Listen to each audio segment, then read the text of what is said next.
Hello friends, तो आज मैं रिएक्ट करने जा रहा हूँ जिस वीडियो पे, उसका नाम है what happened to other human species evolution of homo ancestors by through tracking. तो इस वीडियो का रिएक्शन मैं स्टार्ट करने जा रहा हूँ। देखते हैं इस वीडियो में क्या है। वीडियो स्टार्ट करते हैं। नमस्कार दोस्तों। होमो हैबिलिस, होमो इरेक्टस और होमो निएंडरथल्स ये कुछ ऐसी स्पीशीज के नाम हैं जो इंसानों के सबसे करीबी पूर्वज रहे हैं। आखिर क्या हुआ इनके साथ? क्या इनमें से कोई स्पीशीज अभी के दिन भी जिंदा है क्या? इनके बाद आज के दिन के इंसान यानी होमो सेपियंस का एवोल्यूशन कैसे हुआ? और शायद सबसे बड़ा सवाल, क्या इंसानों में एवोल्यूशन रुक चुका है या इंसान अभी भी इवॉल्व हो रहे हैं? आइए जानते हैं ये सारी चीजें आज के इस वीडियो में, जो कि सेकंड पार्ट है मेरी थ्योरी ऑफ एवोल्यूशन की सीरीज का। इससे पिछले वीडियो में पार्ट 1 में मैंने आपको बताया था कि धरती पर लाइफ का जन्म कैसे हुआ और कैसे अलग अलग तरह के जानवर और लाइफ फॉर्म्स डेवलप हुए। उस वीडियो में मैंने कहानी सुनाई थी डायनासोर्स के एक्सटिंक्शन तक। अब उस कहानी को कंटिन्यू रखते हैं और इंसानों तक का इतिहास जानते हैं। और इसी वीडियो में जैसे जैसे आप कहानी सुनेंगे, मैं आपको कुछ आर्ग्यूमेंट्स भी बताऊंगा उन लोगों की जो कहते हैं कि एवोल्यूशन एक फैक्ट नहीं है। आइए जानते हैं।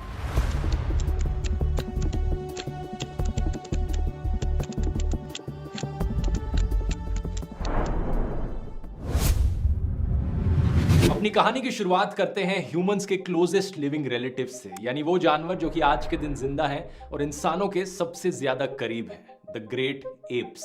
चिंपांजीज, गोरिल्लास, ओरांगुटान्स और बोनोबोस, ये सारे ग्रेट एप्स इंसानों के साथ मिलकर एक साइंटिफिक कैटेगरी का हिस्सा हैं जिन्हें हम होमिनिड्स कहते हैं। हम सारे होमिनिड्स में बहुत सारी सिमिलैरिटीज हैं, जैसे कि हम में से किसी की भी कोई पूंछ नहीं होती, या फिर हम सब में बायपेडलिज्म देखने को मिलता है, दो पैरों पर चलना। वैसे इंसानों में सबसे ज्यादा देखने को मिलता है, लेकिन बाकी जो ग्रेट एप्स हैं जैसे गोरिल्लाज और ओरांगुटान्स, ये भी दो पैरों पर चल सकते हैं। लेकिन इसके अलावा हम सबके जो ब्लड ग्रुप टाइप्स हैं वो सेम होते हैं, A B O, positive, negative, सारे ब्लड ग्रुप टाइप्स हम सारे होमिनिड्स में सेम हैं। ये ग्रेट एप्स हालांकि इंसानों की तरह बोल नहीं सकते, लेकिन ये ह्यूमन साइन लैंग्वेज जरूर समझ सकते हैं। इन्हें ट्रेन किया जा सकता है कि ये हजारों साइंस समझ पाए। रिसर्च ने पाया है कि इन्हें भी टीवी देखना पसंद है और जब इन्हें गुदगुदी करी जाती है तो इनके मुंह से भी हंसने जैसी आवाजें निकलती हैं।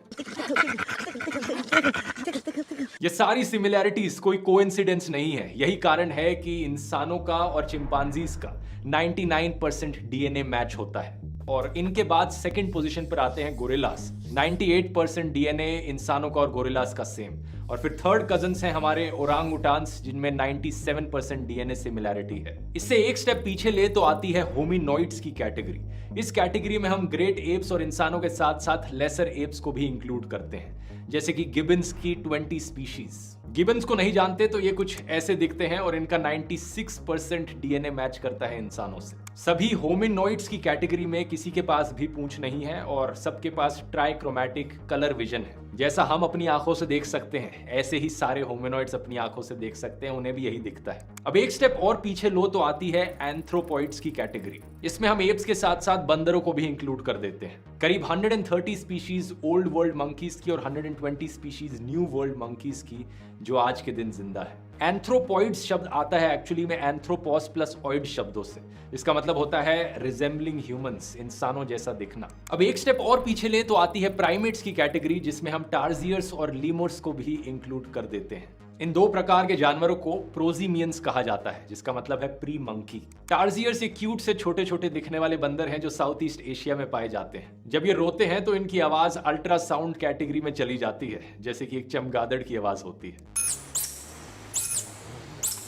जब ये छलांग मारते हैं तो 16 फीट की छलांग मार सकते हैं। लेकिन ये आपको कभी दिन में दिखाई नहीं देंगे क्योंकि ये काफी शाय और नर्वस जानवर होते हैं। डे लाइट से काफी सेंसिटिव है। दूसरी तरफ लीमर्स ये जानवर हैं जिनकी 100 से ज्यादा स्पीशीज हैं, लेकिन ये सिर्फ और सिर्फ मैडागास्कर में पाए जाते हैं।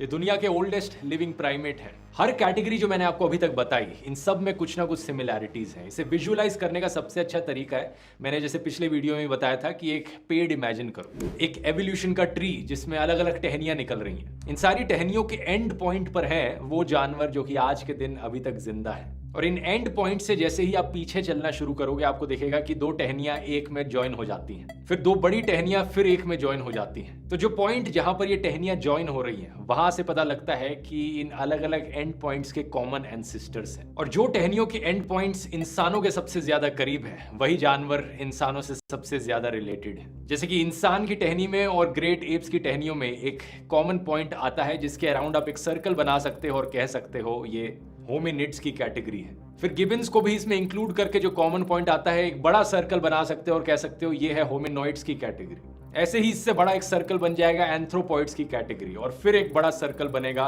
प्राइमेट्स की कैटेगरी का। जो सबसे छोटा सर्कल है उसमें सबसे ज्यादा कॉमन चीजें हैं इंसानों से, और जैसे जैसे सर्कल्स दूर होते रहते हैं बड़े होते रहते हैं सिमिलैरिटीज घटती रहती हैं। लेकिन सभी प्राइमेट्स में भी बहुत सारी सिमिलैरिटीज हैं, जैसे कि सभी प्राइमेट्स के प्रीहेंजाइल हैंड्स होते हैं, मतलब हम सब के हाथों को इस्तेमाल किया जा सकता है चीजों को पकड़ने के लिए। इस तरीके से हमारे हाथ डिजाइन है। इंसानों को छोड़ के बाकी प्राइमेट्स में तो ग्रैस्पिंग फीट भी होती हैं, मतलब वो अपने पैरों से भी चीजों को पकड़ सकते हैं। इंसानों के लिए थोड़ा मुश्किल हो जाता है। 3 बंदरों को छोड़ के जो एक्सेप्शन है बाकी सारे प्राइमेट्स के हाथों और पैरों पर 5 उंगलियां होती हैं। और सभी प्राइमेट्स के दिमाग जो होते हैं ब्रेन्स का साइज काफी बड़ा होता है as proportion of body size, तो वो इंटेलिजेंट होते हैं। हमारे क्लोजेस्ट लिविंग रिलेटिव चिंपांजी से इंसानों के ब्रेन का साइज 3 गुना ज्यादा बड़ा है। तो इंसानों में इंटेलिजेंस नेक्स्ट लेवल पर पहुंच गई है। यही कारण है कि इंसान इतना सारा टेक्नोलॉजिकल प्रोग्रेस अचीव कर पाए और चैट जीपीटी जैसे टूल्स बना पाए जो आज के दिन किसी मैजिक से कम नहीं है। चैट जीपीटी जैसे एआई चैटबॉट्स दुनिया बदल रहे हैं। इनका इस्तेमाल करके क्या क्या नहीं किया जा सकता। यही कारण है कि इस पर मैंने एक 4.5 घंटे का कोर्स बनाया है ध्रुव राठी एकेडमी पर, जिसमें मैं आपको इसकी मास्टरी करना सिखाऊंगा। स्कूल और कॉलेज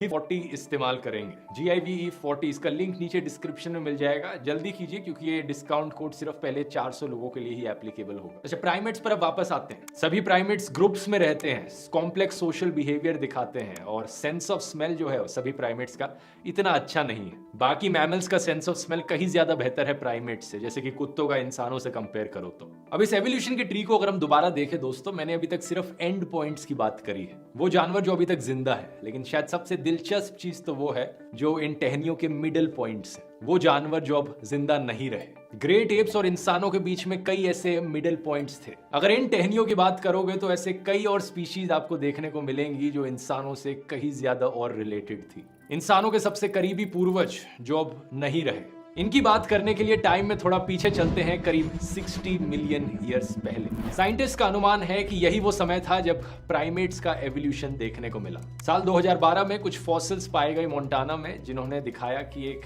चूहे जैसा दिखने वाला क्रीचर आज से करीब 65 मिलियन ईयर्स पहले रहता था, जिसे नाम दिया गया है परगैटोरिस। इसे माना जाता है दुनिया का ओल्डेस्ट प्राइमेट। ये जानवर पेड़ चढ़ सकता था। वैसे सभी प्राइमेट्स पेड़ पर चढ़ सकते हैं और इसीलिए प्राइमेट्स को आर्बोरियल बुलाया जाता है। आर्बोरियल शब्द का मतलब है ट्री ड्वेलर्स। पेलियंटोलॉजिस्ट जोनाथन ब्लॉक का मानना है कि यहाँ पर प्राइमेट्स और प्लांट के एवोल्यूशन में कोई ना कोई कनेक्शन रहा होगा। पेड़ों पर जो फल लगते थे उनकी वजह से प्राइमेट्स अट्रैक्ट हुए ऊपर चढ़ने को। एवोल्यूशन हुई जिसकी वजह से ग्रास्पिंग लिम्स देखने को मिले, हम पेड़ों की टहनियों को अच्छे से पकड़ पाए। फ्लेक्सिबल रोटेटिंग शोल्डर जॉइंट्स देखने को मिले, जिसकी वजह से हम स्विंग कर सकते एक ब्रांच से दूसरी ब्रांच में।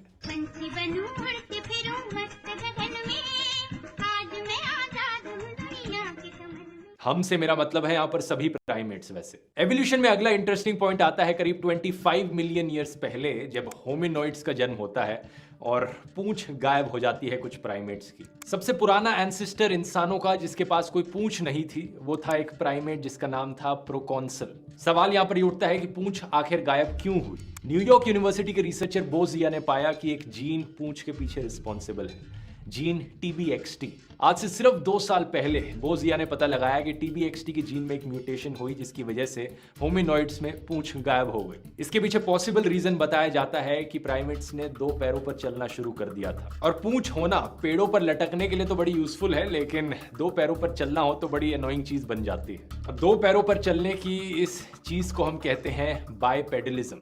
इंसानों का पहला एंसेस्टर जिसमें बायपेडलिज्म देखने को मिला वो था आर्डिपिथेकस रैमिडस। ये आज से करीब 4.4 मिलियन ईयर्स पहले रहता था ईस्ट अफ्रीका में। ये पहला होमिनिन था जो 2 पैरों पर चलता था। अब यहाँ पर दोस्तों होमिनिन की एक कैटेगरी आती है जिसकी मैंने अभी तक बात नहीं करी है। ये जो सर्कल है ये होमिनिड्स वाले सर्कल से भी छोटा सर्कल है। होमिनिन्स की कैटेगरी में आते हैं होमोसेपियन